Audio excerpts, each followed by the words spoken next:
दोस्तों good morning दोस्तों, स्वागत है आज की वीडियो में। आज हम आपको फिर से एक पावर सप्लाई बनाकर दिखाने जा रहे हैं। इस पावर सप्लाई में प्रॉब्लम कुछ अलग अलग तरह का है। ये पावर सप्लाई कभी स्विच हो रही है, कभी स्विच नहीं हो रही है, मीन्स कभी ऑन होती है, कभी ऑन नहीं हो रही है। तो सबसे पहले हम लगा के इसको देखते हैं एक बार कि ऑन हो रही है नहीं हो रही है अभी, क्योंकि जब हम पहले हमने देखा था ये सप्लाई चालू हो गई थी। फिर से जब हमने इसको पावर लाइट में लगाया तो ये सप्लाई स्विच नहीं हो रही है, इसकी सप्लाई नहीं आ रही है। अब देखते हैं सप्लाई आ रही है या नहीं आ रही है इसकी। ये कुछ अलग तरह का फॉल्ट है और इस तरह का फॉल्ट पावर लाइट में अक्सर आता है। जब गोडाउन पे चेक करते हैं तो पावर लाइट चालू रहती है, जब साइड पे लेकर के जाते हैं तो सप्लाई चालू ही नहीं होती है। ये इस तरह का प्रॉब्लम आता है। तो इसके लिए हम क्या करें और क्या क्या चेंज करना पड़ता है ये हम देखते हैं। ये देखिए, हमने सप्लाई को चालू किया है, सप्लाई ऑन नहीं हो रही है, एलईडी नहीं जल रही है। फिर भी हम मीटर लगा करके देखते हैं कि इसकी सप्लाई आ रही है या नहीं आ रही है। कभी कभी क्या होता है, एलईडी ख़राब होने से सप्लाई दिखाती नहीं है कि एलईडी जल रही है, लेकिन सप्लाई आते रहती है। तो इसमें सप्लाई नहीं आ रही है। अब इसको हम ओपन करेंगे और इस तरह का प्रॉब्लम आए तो आपको क्या क्या करना है, कैसे चेक करना है, ये हम आपको आज डिटेल में बताएंगे। और इस तरह के प्रॉब्लम आपको बहुत सारे मिलेंगे। इस तरह का प्रॉब्लम आए तो आपको, अगर आप खोलते हैं ऑन हो जा रही है फिर नहीं ऑन हो रही है, तो उसके लिए क्या क्या करना चाहिए आपको हम बता देंगे।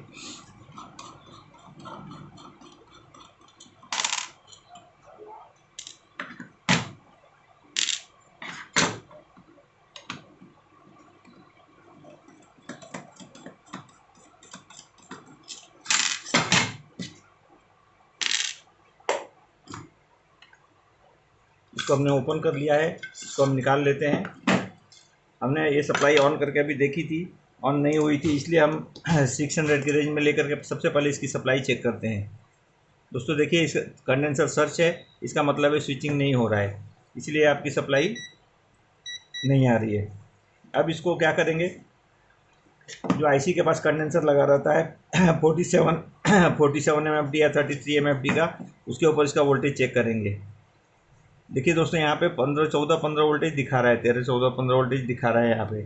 उसके बाद भी ये स्विच नहीं हो रही है और इसकी आईसी चेंज नहीं की हुई है, वोल्टेज आ रहा है उसके बाद भी स्विचिंग नहीं हो रही है। तो सबसे पहले हमारा काम ये रहेगा कि हम इस आईसी को चेंज करेंगे।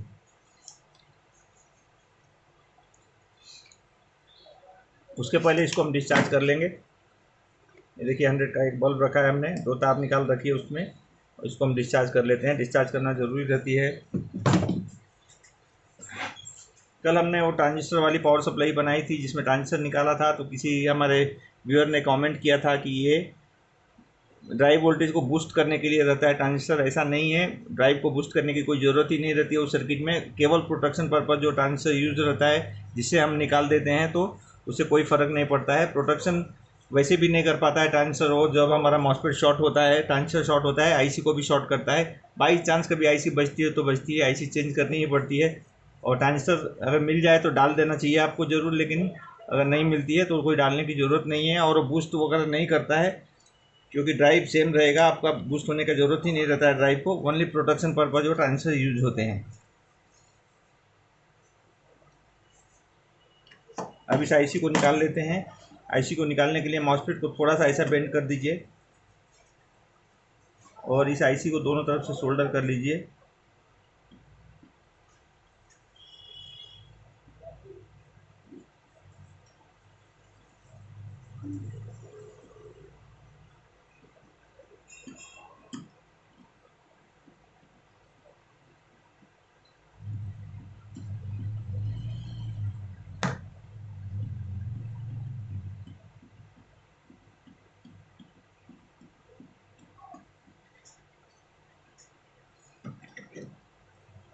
प्रोटेक्शन के लिए कभी कभी दो ट्रांजिस्टर लगते हैं प्रोटेक्शन में। वो ट्रांजिस्टर एक एक आपका ड्राइव प्रोटेक्शन रहता है, एक सप्लाई प्रोटेक्शन रहता है, और किसी किसी में फीडबैक का प्रोटेक्शन भी एक लगा होता है। 3 ट्रांजिस्टर भी लगे रहते हैं किसी किसी में। आप तीनों को भी निकाल देते हैं तो कोई फ़र्क नहीं पड़ता है। आप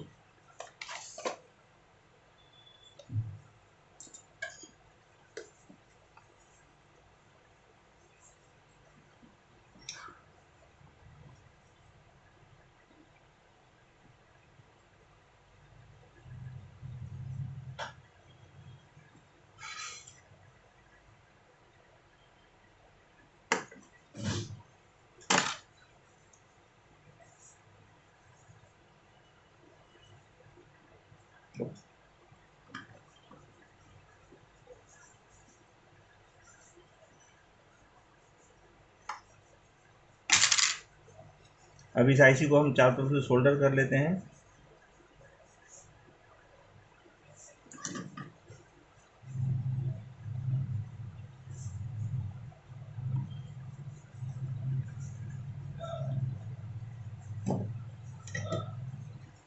आईसी को सोल्डर कर दिया है हमने ठीक से। इसको मैग्नीफाइंग ग्लास से एक बार देख लेते हैं कहीं शॉर्टिंग वगैरह तो नहीं हो रही है, नहीं, क्लियर है एकदम बिल्कुल। अब इसको हम ऑन करके देखते हैं हमारी सप्लाई आ रही है नहीं आ रही है। दोस्तों इसको ऑन किया है हमने, एलईडी नहीं जल रही है, देखते हैं सप्लाई। दोस्तों सप्लाई आ गई है, इसकी एलईडी नहीं जल रही है। जैसा कि मैंने आपको बताया था कि कभी कभी ऐसा होता है कि हमारी एलईडी ग्लो नहीं होती है लेकिन सप्लाई आ जाती है। तो ये सप्लाई हमारी बन गई है, आईसी का प्रॉब्लम था। हम एक काम करते हैं, इसमें आपको एलईडी भी डाल के दिखा देते हैं। तो इसको एलईडी डालने के लिए दोस्तों अभी मार्केट की जो एलईडी आती है 1.5 वोल्ट की रहती है, 1.5 वोल्ट की। तो इसका रेजिस्टेंस का वैल्यू हमें चेंज करना पड़ता है। जो यहाँ से लगा रहता है 1.5 के लगा रहता है, इसको हमें 22 के वगैरह डालना पड़ता है, इसलिए अभी वो ढूंढना पड़ेगा, तो हम वो नहीं डालते हैं। हम बाकी फॉल्ट्स के बारे में आपको बता देते हैं, एलईडी हम बाद में डाल लेंगे। सप्लाई आपको एक बार फिर से दिखा देते हैं। देखिए ये 32 वोल्ट आ रहा है, इसको हम वेरी करके जितना चाहिए उतना रख सकते हैं, 34 भी रख सकते हैं। ये देखिए 33, 34 हो गया, तो आप इसको 33, 34 भी रख सकते हैं। इतना हमने 34 रख दिया है। मैक्सिमम 36 रखना रहता है, 35, 36 भी रख सकते हैं आप ज़रूरत के अनुसार। हम आपको इसके बारे में अब बता देते हैं कि इंटरमिटेंट स्विचिंग में और क्या क्या प्रॉब्लम आता है। दोस्तों इसका स्विचिंग नहीं हो रहा है तो देखिए आपको प्रॉब्लम हम बताते हैं। ये कंडेंसर पे आप वोल्टेज देखेंगे, अगर वोल्टेज पे कंडेंसर पे वोल्टेज नहीं आ रहा है तो आपको यहाँ एक डायोड लगा है, जो ये ट्रांसफार्मर के पास में आपको डायोड दिखाई देगा। रोज में हम दिखाते हैं ये डायोड, इसको आप निकाल दीजिए। यहाँ 18 वोल्ट का आप डायोड डाल सकते हैं, इसको निकाल दीजिए। उसके बाद में स्विचिंग हो जाए तो ये डायोड ख़राब रहता है, सप्लाई उस टाइम पर नहीं आती है डायोड शॉर्ट होने के कारण। सप्लाई नहीं आने का कारण दूसरा होता है आईसी को आप चेंज करें, ये तो हमने जो अभी किया। लेकिन इस आईसी में सप्लाई आ रहा था, उसके बाद स्विचिंग नहीं हो रही थी और सप्लाई कुछ ज़्यादा दिखा रहा था क्योंकि ये ओपन हो गई होगा। अगर आईसी शॉर्ट हो जाएगी तो वोल्टेज आपका ड्रॉप होगा। ये 2 रीज़न हो गए यहाँ पे स्विचिंग के लिए। तीसरा रीज़न है जो रेजिस्टेंस लगे रहते हैं हाई वैल्यू के सप्लाई के लिए, ये ख़राब होने के कारण भी ऐसा प्रॉब्लम होता है। तो ये रेजिस्टेंस देखिए 4 से 1 4 लगे हैं, इनको आप चेक करें या रिप्लेस करके देख लें। ये 3 हो गए। ये कंडेंसर कभी कभी ख़राब हो जाने के कारण भी स्विचिंग नहीं होती, तो इसको भी आप चेंज करके देख सकते हैं। मॉसफेट भी निकलता है कभी कभी ख़राब, मॉसफेट देखना है आपको। ऑटो कपलर ख़राब निकलता है, ये वाइंडिंग जो है 2 पिन की, ये इसका ओम्स चेंज हो जाता है, ये 500 के नीचे आ जाता है और आपका स्विचिंग वोल्टेज नहीं आता है, ये एक रीज़न है। दूसरा ये डायोड ड्राई होने के कारण या इसके लेग्स टूट जाने के कारण भी ये प्रॉब्लम होता है। लेकिन उस पोजीशन में आपका स्विचिंग वोल्टेज आएगा लेकिन ये आउटपुट वोल्टेज नहीं आएगा। तो ये रीज़न है इसमें पावर सप्लाई इंटरमिटेंट स्विचिंग के लिए। कभी कभी ये ड्राई शोल्डर लूज कॉन्टैक्ट वगैरह की वजह से भी होते हैं, जैसे ट्रांसफार्मर का पॉइंट ड्राई हो गया या मॉसफेट के पॉइंट ड्राई हो गए या डायोड के पॉइंट ड्राई हो गए, तो आप वो फिजिकल में पहले देख लेते हैं। तो ये पावर सप्लाई हमारी हो गई है। अब हम आपको एक और पावर सप्लाई कोई दिखाते हैं, इसको निकाल लेते हैं। और एलईडी ख़राब होने से कोई प्रॉब्लम नहीं आता है, खाली इतना ही प्रॉब्लम रहता है कि हमें वोल्टेज नहीं पता चलता है कि आ रहा है या नहीं आ रहा है। इसको हम फिट कर देते हैं।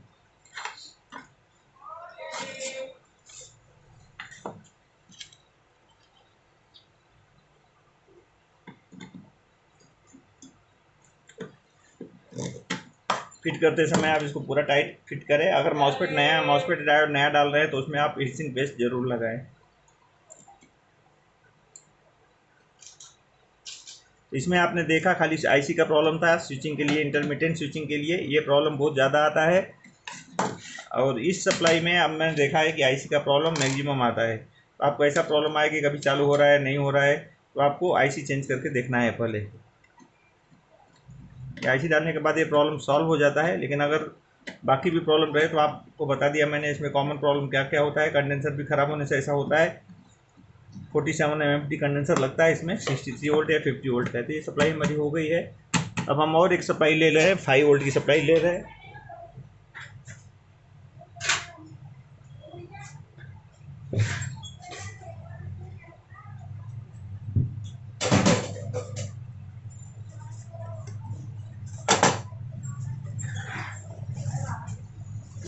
ये सप्लाई है 5 वोल्ट 300 वाट है, मीन्स ये 60 एम्पियर की सप्लाई हो गई। आपको बताया था मैंने कैलकुलेट कैसा करना है एम्पियर आपको। आउटपुट वोल्टेज इनटू एम्पियर, जैसे यहाँ पे 60 एम्पियर है और 5 वोल्ट है तो 60 इंटू 5 300 वाट्स हो जाता है। वाट्स को इस तरह से कैलकुलेट करते हैं।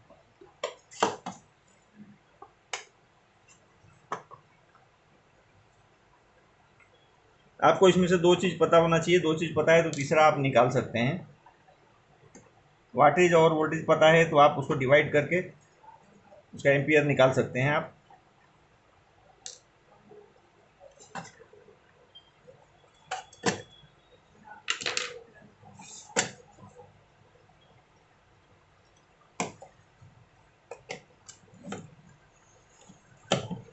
ये सप्लाई ज़्यादा करके पिक्सल्स वगैरह के लिए यूज होती है।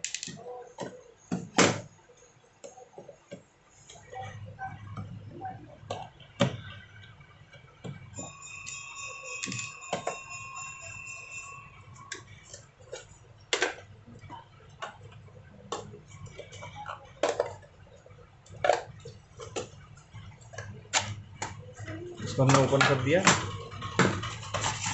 इसको स्लाइड करके निकालना है आपको।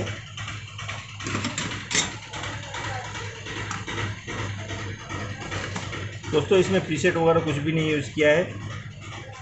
फ्रंट में आप देखेंगे टॉप में कुछ भी पार्ट्स, बहुत कम पार्ट्स हैं। इसके पार्ट्स सब नीचे ज़्यादा करके असेंबली में है। एक ओपन करने के बाद में आपको 2 स्क्रू खोलने पड़ते हैं साइड के हीट सिंक के।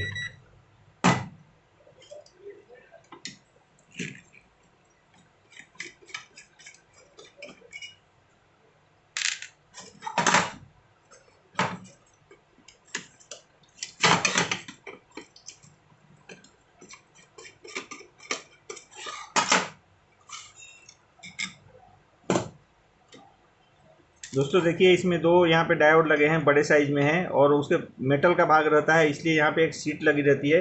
इसको लगाना कभी ना भूलें, आप इसको ज़रूर लगाएं, नहीं तो आपकी बॉडी से टच हो जाएगा है और शॉर्ट हो जाएगा। तो आप उसको लगाना ना भूलें। इसलिए कि हमने सप्लाई को निकाल लिया है। इसमें फ़ैन लगा हुआ है, एक 12 वोल्ट का फ़ैन रहता है, यहाँ पर लगा रहता है। फिजिकल ऑब्जर्वेशन में देख लेते हैं पहले। कुछ यहाँ ड्राई वगैरह टूटा हुआ जला हुआ दिख रहा है तो देख लेते हैं, पहले उसको ठीक कर लेते हैं। और थोड़ा सा इसको ब्रश मार लेंगे, थोड़ा सा गंदा लग रहा है, लेकिन फ्रेश पावर सप्लाई है, इसमें रिपेयरिंग वगैरह कुछ हुआ नहीं है।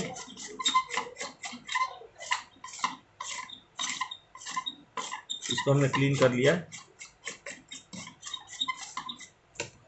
देखिए यहाँ पे 2 डायोड लगे हुए हैं, इनका नंबर है MBR 6445।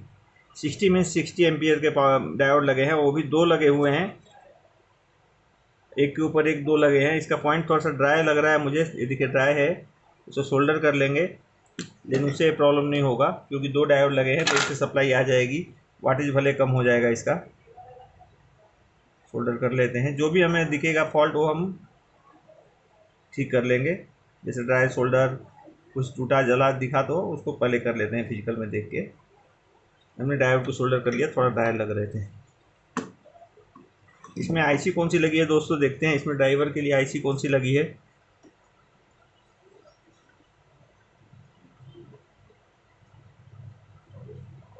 इसमें 3845 आईसी लगी है दोस्तों, 3845 आईसी लगी है इसमें। तो सबसे पहले इसको हम फ्यूज वगैरह को चेक कर लेंगे।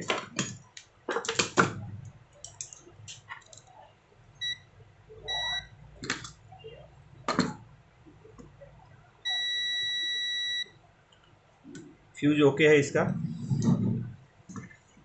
अब इसको सीरीज में जोड़ लेते हैं और देखते हैं क्या प्रॉब्लम है, क्योंकि पावर सप्लाई जिसने भेजा है कुछ बताया नहीं इसमें क्या प्रॉब्लम है। कभी कभी क्या है, पावर सप्लाई चालू रहती है तो भी लोग लेके आ जाते हैं, या कभी दूसरे अलग टाइप के प्रॉब्लम रहते हैं। इसका मेंस कनेक्शन देखिए यहाँ पे है, एक और दो पिन और 3 नंबर अर्थ है। उसके बाद 3 और 3 पिन, एक पॉजिटिव और एक नेगेटिव है। पॉजिटिव इस तरफ के है, नेगेटिव इस तरफ के है। ये फ्लैप पे बने रहते हैं, फ्लैप टूट गया है इसलिए नहीं दिख रहा है। तो हमने सप्लाई दे दिया है इसको और ऑन करके देखते हैं। इसको हमने ऑन किया है, कोई सप्लाई नहीं आ रही है। 600 के रेंज में मीटर को रख करके हम इसके फिल्टर पे सप्लाई को देखेंगे।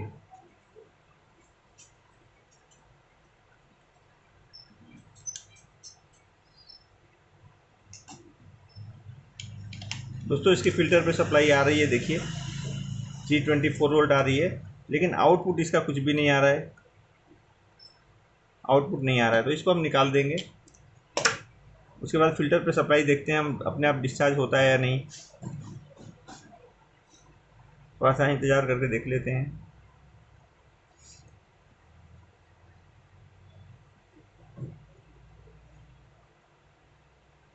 धीरे धीरे वोल्टेज इसका कम हो रहा है, 170 के आसपास आया है। चलिए हम इंतज़ार ना करके अब डिस्चार्ज कर लेते हैं। ये डिस्चार्ज हो गया कैपेसिटर। अब एक बार इसके मॉसफेट्स को देखते हैं।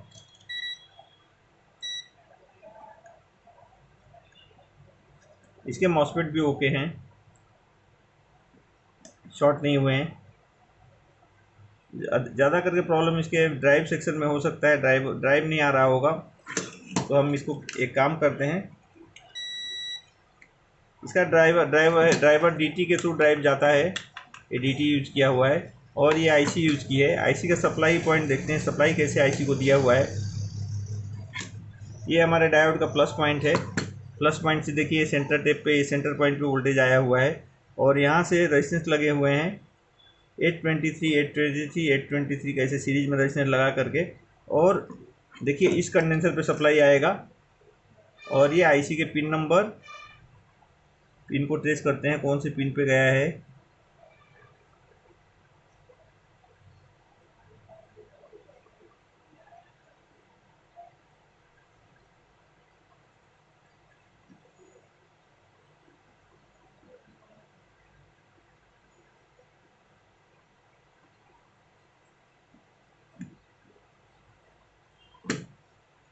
ऑन करके देखते हैं सप्लाई आ रही है नहीं आईसी को। 600 का रेंज रखा हमने, निगेटिव इसका कॉमन पकड़ लिया और ये वोल्टेज देखते हैं यहाँ पे कितना आ रहा है। देखिए 12 वोल्ट यहाँ पे आ रहा है, यहाँ 12 वोल्ट आ रहा है, 12-14 वोल्ट यहाँ भी आ रहा है, यहाँ भी आ रहा है। देखिए यहाँ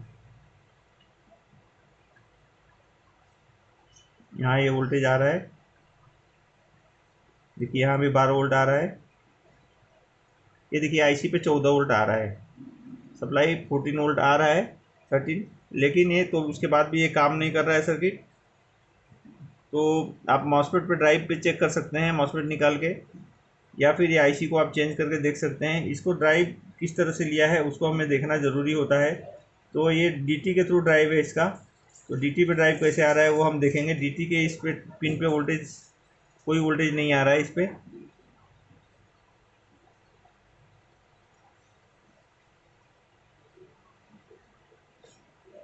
जबकि यहाँ पे 12 वोल्ट आ रहा है। यहाँ से 33 के का एक रेजिस्टेंस ग्राउंड किया हुआ है, ये ग्राउंड पॉइंट है डीटी का, और एक पॉइंट है इसका, ये कंडेंसर के थ्रू लिया हुआ है। दोस्तों हम इसका आईसी को चेंज करके देखते हैं एक बार। 3845 आईसी हमारे पास नहीं है, हमारे पास 3843 है, चलनी चाहिए, देखते हैं डाल के।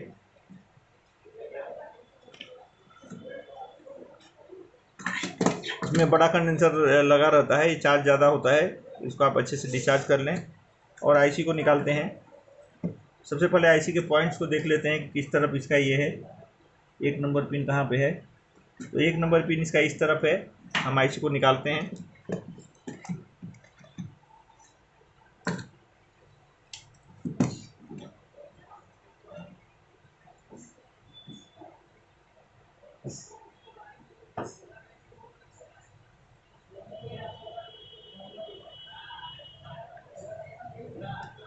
दोस्तों हमारे पास सेम आईसी नहीं है, इसलिए हम 3843 डाल के देखेंगे। 42, 43, 44, 45 लगभग सेम आईसी है, लेकिन कभी कभी एक दूसरे की जगह पे नहीं चलती है। कोई सर्किट में चल जाती है, किसी में नहीं चलती है। उसका रीज़न है सर्किट डिज़ाइन। तो भी हम डाल के देखेंगे, उसके बाद ही पता चलेगा कि ये आईसी चल रही है नहीं चल रही है इस सर्किट में। हमने कल एक आईसी डाली थी एक सर्किट में, वही निकाल के इसमें डाल रहे हैं, क्योंकि 3843 का भी मेरे पास भी शॉर्टेज है, अभी हमने मंगाया नहीं है। कम लगती है आईसी, इतनी नहीं लगती है। अब मंगाएंगे हम तो तीनों चारों नंबर अलग अलग मंगा लेंगे।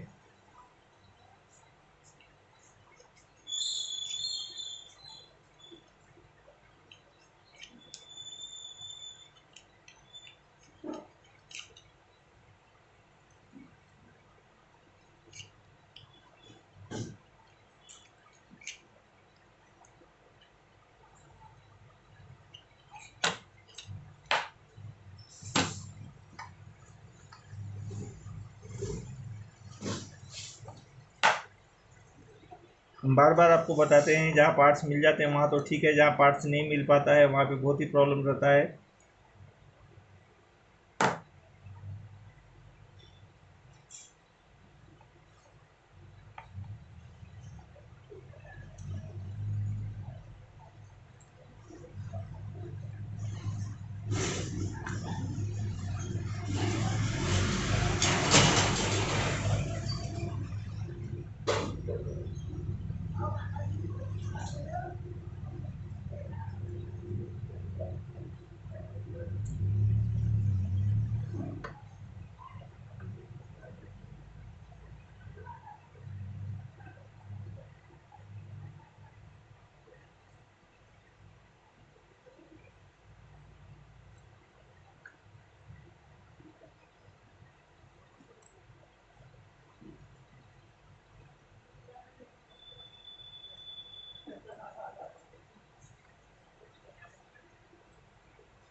SMD आईसी को सोल्डर करने के लिए काफ़ी ध्यान देना पड़ता है।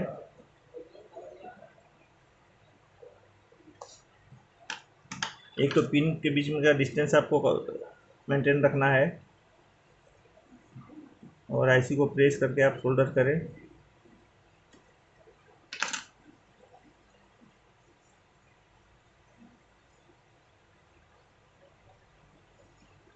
और सोल्डर करते समय अगर एक दो पिन साथ में सोल्डर हो जाए तो उसको अलग कर लें, कंफर्म कर लें। चाहिए डाउट आए तो मीटर से चेक कर लें।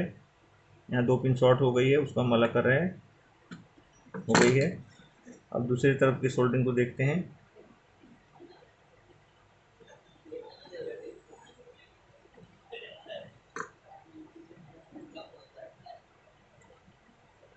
सोल्डर प्रॉपर करें, नहीं तो ड्राई होगा तो फिर प्रॉब्लम आएगा।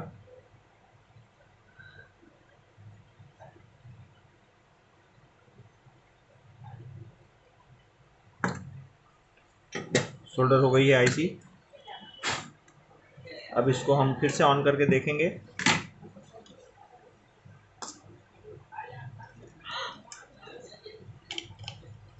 दोस्तों हमने ऑन किया है। पावर सप्लाई से कुछ नॉइज जैसा आवाज़ आ रहा है, जो कि पहले नहीं आ रहा था, ये आईसी डालने के बाद आ रहा है।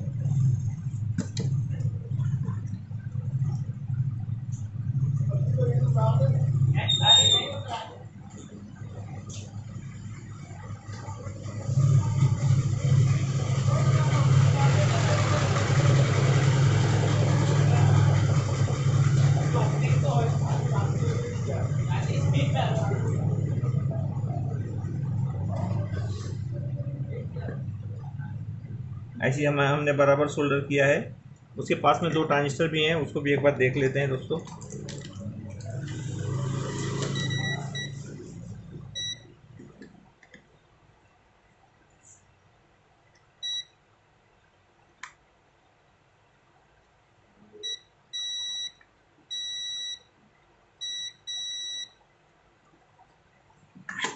एक बार फिर से ऑन करके देखते हैं और सप्लाई पे मीटर रख के देख लेते हैं कि कुछ सप्लाई आ रही है इसकी या नहीं आ रही है।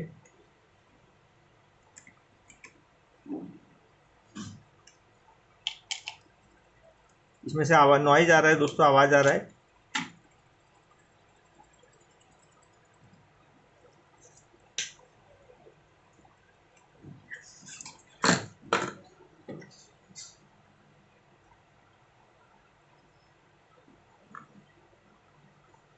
इसका मतलब है सप्लाई हमारी चालू ऑन हो रही है, लेकिन कहीं शॉर्टिंग वगैरह होने से इसमें प्रॉब्लम आ रहा है। तो सबसे पहले एक सेकेंडरी का डायोड देख लेते हैं।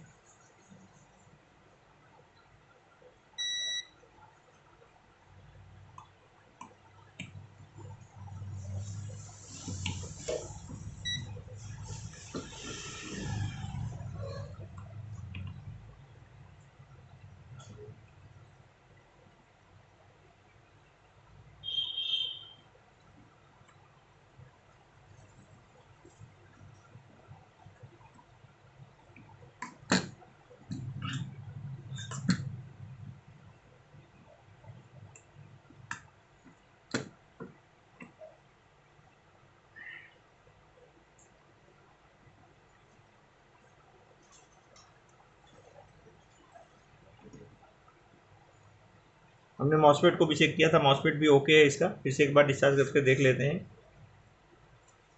ये आईसी जब हम निकाल के दूसरी आईसी डालने हैं, इसमें फ़र्क तो पड़ा है, लेकिन हो सकता है कुछ चेंजेस हो इस आईसी में, इस सर्किट में प्रॉब्लम आता हो, 4-5 डालना पड़ता हो। तो 4-5 ला के हम कोशिश करेंगे, पहले इसको देख लेते हैं। तो भी एक बार और इस आईसी को हम यहीं पे सोल्डर कर देते हैं ग्राउंड से, कि आईसी हमारे पास रहे।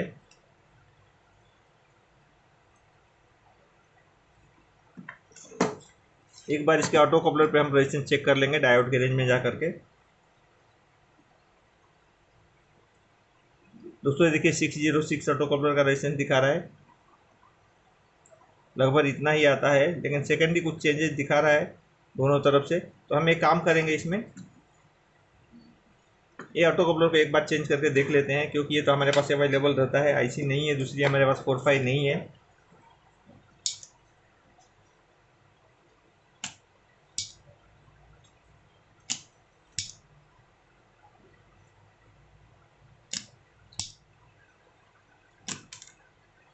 ऑटो कपलर निकल गया है, अब दूसरा ऑटो कपलर डाल देते हैं उसकी जगह पे।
ऑटो कपलर को डाल दिया हमने इसमें। अब देखते हैं ऑन करके कुछ प्रोग्रेस है या वैसे ही है। सिमिलर है दोस्तों, वैसे ही आवाज़ आ रहा है। एक बार फैन का कनेक्टर निकाल के देख लेते हैं, सेम है, कोई फ़र्क नहीं है।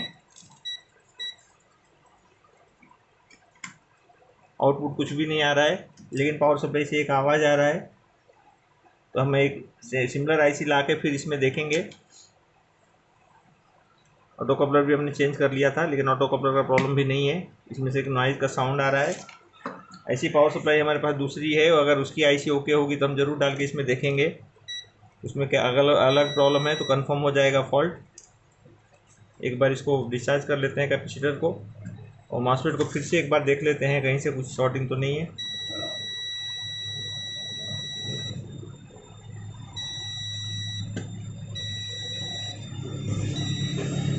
दोस्तों इसका ये पावर सप्लाई शायद ऑन हो जाए, क्योंकि इसके मॉसफेट से देखिए गेट से और जो सोर्स है वो शॉर्ट जैसे दिखा रहा है। तो हम एक बार निकाल के इसको देख लेते हैं।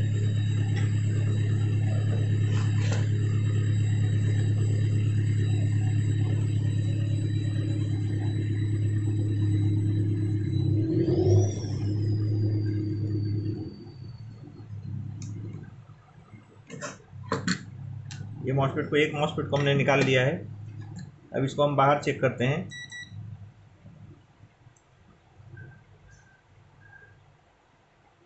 बाहर निकालने के बाद वो शॉर्ट नहीं दिखा रहा है। दूसरा भी निकाल लेते हैं।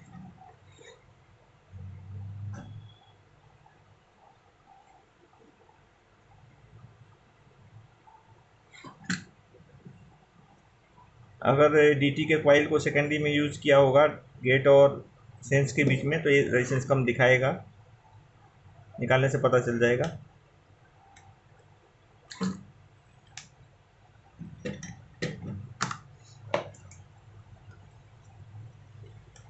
दोस्तों मॉसफेट ओके है। ये कनेक्शन की वजह से दिखा रहा है। जो इसका 2 पिन है देखिए गेट और सेंस के बीच में, उसके वजह से लोम्स दिखा रहा है। इससे कोई प्रॉब्लम नहीं है।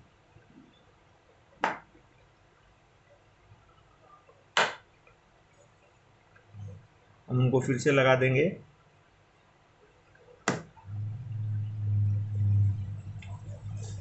और हमारे पास ऐसी सेम सप्लाई भी है, तो हम अगर उसकी आईसी ओके होगी तो इसमें डाल के कंफर्म कर लेंगे पहले। लेकिन ज़्यादा करके कॉमन प्रॉब्लम इनमें रहते हैं मॉसफेट और ये जाने का। मॉसफेट भी इसका कभी कभी ऐसा होता है मॉसफेट ख़राब होता है लेकिन आईसी ख़राब नहीं होती है, क्योंकि बीच में ड्राइवर ट्रांसफार्मर के थ्रू इसका ड्राइव लिया है। सेफ्टी के लिए बहुत बढ़िया है।